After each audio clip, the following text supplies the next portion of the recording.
Hi guys, welcome back to my YouTube channel Licky Vlogs.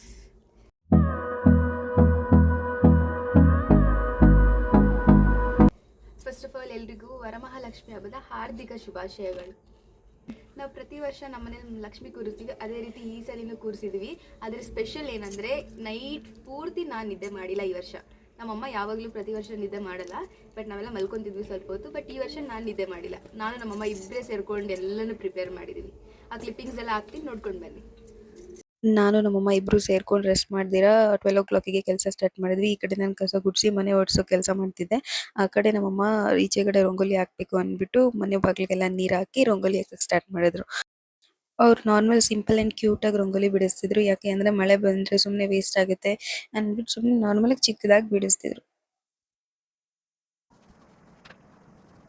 ನಾನು ಕಸ ಗುಡಿಸಿ ಮನೆಯೆಲ್ಲ ಒರೆಸಿದಾದ್ಮೇಲೆ ಈ ಕಡೆ ಹೊಸ್ಲಿಗೆ ರಂಗೋಲಿ ಹಾಕಕ್ಕೆ ನಮ್ಮಮ್ಮ ಹೇಳ್ಬಿಟ್ಟು ಅವ್ರು ಸ್ನಾನಕ್ಕೆ ಹೋದ್ರು.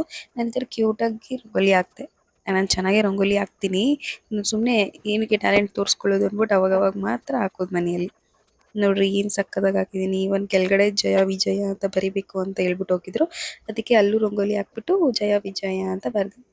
ನಾನು ಆ ಕಡೆ ಮನೆ ಒರೆಸಿ ರಂಗೋಲಿ ಹಾಕ್ಬಿಟ್ಟು ಬರೋ ಅಷ್ಟರಲ್ಲಿ ನಮ್ಮಮ್ಮ ಆಲ್ರೆಡಿ ದೇವ್ರ ಮನೆಗೆ ಬಂದು ಎಲ್ಲ ರೆಡಿ ಮಾಡ್ಕೊಳಕ್ಕೆ ಸ್ಟಾರ್ಟ್ ಮಾಡಿಬಿಟ್ಟಿದ್ರು.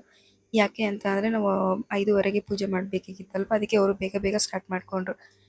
ನಾನು ಜೊತೆಗೆ ಬಂದು ಹೆಲ್ಪ್ ಮಾಡೋಕ್ಕೆ ಸ್ಟಾರ್ಟ್ ಮಾಡಿದೆ ಸ್ನಾನ ಮಾಡಿಕೊಂಡು. ಅವ್ರು ನನಗೆ ಇದನ್ನ ಹಾಕಕ್ಕೆ ಕೊಟ್ಟಿದ್ರು, ಮೂಗುತಿ ಹಾಕಕ್ಕೆ ಕೊಟ್ಟಿದ್ರು ದೇವ್ರಿಗೆ. ಅವ್ರಿಗೆ ಹಾಕೋಕ್ಕಾಗಿಲ್ಲ ಅಂದ್ಬಿಟ್ಟು ನಾನು ಪಟ್ಟನಂಗೆ ನೀಟಾಗಿ ಹಾಕ್ಬಿಟ್ಟು ಕೊಟ್ಟೆ ಅವರಿಗೆ. ಅದನ್ನು ತೋರಿಸ್ತಿದ್ದೆ ನೋಡಿ ಹಾಕ್ತೆ ಅಂತ ಅಂದ್ಬಿಟ್ಟು. ಈ ವ್ಲಾಗ್ನ ಆ್ಯಕ್ಚುಲಿ ನನಗೆ ಆಸೆ ಇದ್ದಿದ್ದು ಹಬ್ಬದ ದಿನ ಅಥವಾ ನೆಕ್ಸ್ಟ್ ಡೇ ಅಪ್ಲೋಡ್ ಮಾಡಬೇಕಂತ. ಬಟ್ ಏನು ಮೇನ್ ಪ್ರಾಬ್ಲಮ್ ಅಂದರೆ ನನ್ನ ವಾಯ್ಸ್. ಯಾಕೆ ಅಂದರೆ ನನಗೆ ಅವತ್ತು ನೈಟ್ ಫುಲ್ ಎದ್ದಿದ್ದರಿಂದ ನಂಗೆ ಫುಲ್ ವಾಯ್ಸ್ ಚೇಂಜ್ ಆಗಿಬಿಟ್ಟಿದೆ. ಆವತ್ತಿಂದ ಫುಲ್ ಕೋಲ್ಡ್, ಫುಲ್ ಕೆಮ್ಮು ಎಲ್ಲ ಅದರಿಂದ ವಾಯ್ಸ್ ಚೇಂಜ್ ಆಗಿಬಿಟ್ಟು ಫುಲ್ ಕರ್ಕರ ಅಂತ ಕೇಳಿಸ್ತಿತ್ತು. ಹೆಂಗಪ್ಪ ನಾನು ಇದರಲ್ಲಿ ವ್ಲಾಗ್ ಮಾಡಲಿ ಅಂದ್ಬಿಟ್ಟು ಸುಮ್ಮನೆ ಡಿಲೇ ಮಾಡಿದೆ. ನೆಕ್ಸ್ಟ್ ಡೇನೂ ಸರಿ ಹೋಗಿಲ್ಲ. ಸುಮ್ಮನೆ ಹಿಂಗೆ ಡಿಲೇ ಮಾಡಿದ್ರೆ ವೇಸ್ಟ್ ಆಗುತ್ತೆ ವ್ಲಾಗ್ ಮಾಡಿರೋದು ಅಂದ್ಬಿಟ್ಟು ಅಪ್ಲೋಡ್ ಮಾಡೋಣ ಹೆಂಗಾದರೂ ಆಗಲಿ ಅಂದ್ಬಿಟ್ಟು ಅಪ್ಲೋಡ್ ಮಾಡ್ತಾ ಇರೋದು ಇವಾಗ. ಅಲ್ಲೆಲ್ಲ ನಮ್ಮಮ್ಮಗೆ ಸ್ಯಾರಿಗೆಲ್ಲ ಹೆಲ್ಪ್ ಮಾಡ್ಬಿಟ್ಟು ಬಂದೆ. ಲಕ್ಷ್ಮಿಗೆಲ್ಲ ಪ್ರಿಪ್ರೇಷನ್ಸ್ ಮಾಡ್ಕೊತಿದ್ವಿ ಕೂರ್ಸೋಕ್ಕೆ. ನಾನು ಸ್ವಲ್ಪ ಹೆಲ್ಪ್ ಮಾಡಿದೆ ಅಷ್ಟೇ. ಇದರಲ್ಲಿ ಸುಮ್ಮನೆ ಇಟ್ಕೊಳ್ಳೋದು ಅಲ್ಲಿ ಇಲ್ಲಿ, ಮಿಕ್ಕಿದೆಲ್ಲ ನಮ್ಮಮ್ಮನೇ ಮಾಡೋದು. ನನಗೆ ಸ್ಯಾರಿ ಉಡ್ಸೋಕ್ಕೆ ಬರಲ್ವಲ್ಲ ಅದಕ್ಕೆ. ಆಮೇಲೆ ನನಗೆ ಈ ಕೆಲಸ ಕೊಟ್ಟರು, ದೇವ್ರ ದೀಪಕ್ಕೆ ರೆಡಿ ಮಾಡು ಅಂದ್ಬಿಟ್ಟು. ಈ ಟೈಮಲ್ಲಂತೂ ನಂಗೆ ನಿದ್ದೆನೇ ತಡೆಯೋಕ್ಕಾಗಲ್ಲ. ಆಲ್ಮೋಸ್ಟ್ 30 ಆಗಿತ್ತು. ಅದನ್ನೇ ನಮ್ಮಮ್ಮ ಹತ್ರ ಹೇಳ್ತಿದ್ದೆ ನಾನು.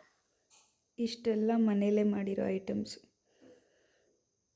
ಇದೆಲ್ಲ ನಾನೇ ಮಾಡಿರೋದು ಅಂತ ಅನ್ಕೋಬೇಡ್ರಿ, ನಮ್ಮಮ್ಮ ಮಾಡಿರೋದು. ಇದಕ್ಕೆ ಮತ್ತು ಇದಕ್ಕೆ ಹೆಲ್ಪ್ ಮಾಡಿದ್ದೀನಿ. ಇನ್ನು ಮಿಕ್ಕಿದೆಲ್ಲನೂ ಅವರೇ ಮಾಡಿರೋದು. ಎಲ್ಲ ರೆಡಿ ಮಾಡಿಟ್ಕೊಂಡಿದ್ದೀವಿ. ಇನ್ನೇನೇನು ಬಾಕಿ ಇದೆ ಅಂದರೆ ಹೂವು ಕಳಶ ಇಡಬೇಕು. 5:30ಗೆ ಒಳ್ಳೆಯ ಟೈಮ್ ಇದೆ, ಅವಾಗ ಕಳಶ ಇಡೋಣ ಅಂದ್ಬಿಟ್ಟು ರೆಡಿ ಮಾಡಿ ಇಟ್ಕೊಂಡಿದ್ದೀವಿ.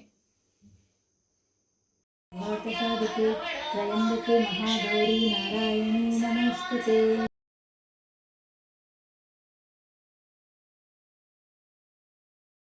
ನಮ್ಮನೆ ಲಕ್ಷ್ಮೀನ ನಾವು ಈ ಥರ ಚೆಂದ ರೆಡಿ ಮಾಡಿದ್ವಿ. ಹೇಗಿದೆ ಅಂತ ಕಮೆಂಟ್ ಮಾಡಿ. ಬೆಳಿಗ್ಗೆನೇ ಬೇಗ ಪೂಜೆ ಮಾಡಿದ್ರಿಂದ ನಾನು ಆಮೇಲೆ ಏನು ಕ್ಲಿಪ್ಪಿಂಗ್ಸ್ ತೊಗೊಳಕ್ಕಾಗಿರಲಿಲ್ಲ. ಬಿಕಾಸ್ ಊಟ ಮಾಡಿ ಮಲ್ಕೊಂಡೆ. ಆಮೇಲೆ ಎದ್ದು ತಿರ್ಗಾ ರೆಡಿ ಆಗಿಬಿಟ್ಟು ಈ ಥರ ಈವ್ನಿಂಗ್ ದೇವ್ರ ಪೂಜೆ ಮಾಡಕ್ಕೆ ಬಂದೆ.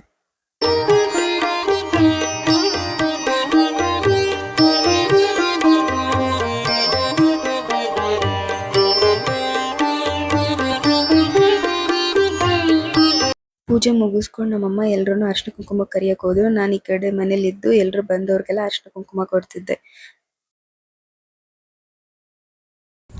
ಇಷ್ಟು ಚೆನ್ನಾಗಿ ರೆಡಿ ಆದಮೇಲೆ ಫೋಟೋಶೂಟ್ ಮಾಡಿಲ್ಲ ಅಂದರೆ ಹಿಂಗೆ, ಅದಕ್ಕೆ ಅಂತ ಫೋಟೋಶೂಟ್ ಬಂದಿದ್ದೀವಿ. ನನ್ನ ಕ್ಯಾಮ್ರಾಮನ್ ಇವಳು ಕ್ಯಾಮ್ರಾಮನ್ ನಾನು. ನನ್ನ ಸ್ಯಾರಿ ಎಲ್ಲ ಮರ್ಚಿತ್ತವಳು, ಎಷ್ಟು ಒಳ್ಳೆಯವಳು ನೋಡ್ರಿ ಅವಳು.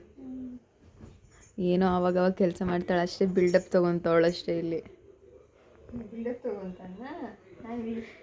ಆಫ್ಟರ್ ಎಫೆಕ್ಟ್ ತೋರಿಸು ಅಂತ ಹೇಳಲ್ಲ, ಅದಕ್ಕೆ ನಾನು ತೋರಿಸ್ದೆ. ಹಬ್ಬ ಎಲ್ಲ ಚೆನ್ನಾಗಾಯಿತು.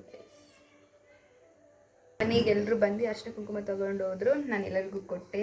ಎಲ್ಲ ವಿಡಿಯೋ ಕ್ಯಾಪ್ಚರ್ ಆಗಿದೆ, ಅದಕ್ಕೆಲ್ಲ ಬರೀ ವಾಯ್ಸ್ ಓವರ್ ಕೊಡಬೇಕಷ್ಟೇ, ಏನೂ ಮಾತಾಡೋಕ್ಕಾಗಿಲ್ಲ. ಇಷ್ಟು ಮಾಡಿ ಈ ನನ್ನ ಬ್ಲಾಗ್ ಏನು ಮಾಡ್ತೀನಿ ಮುಚ್ಕೊಂಡಿರು. ಈ ಬ್ಲಾಗ್ ಇಲ್ಲಿಗೆ ಏನು ಮಾಡ್ತೀನಿ. Thank you for watching. Love you all. Thank you so much.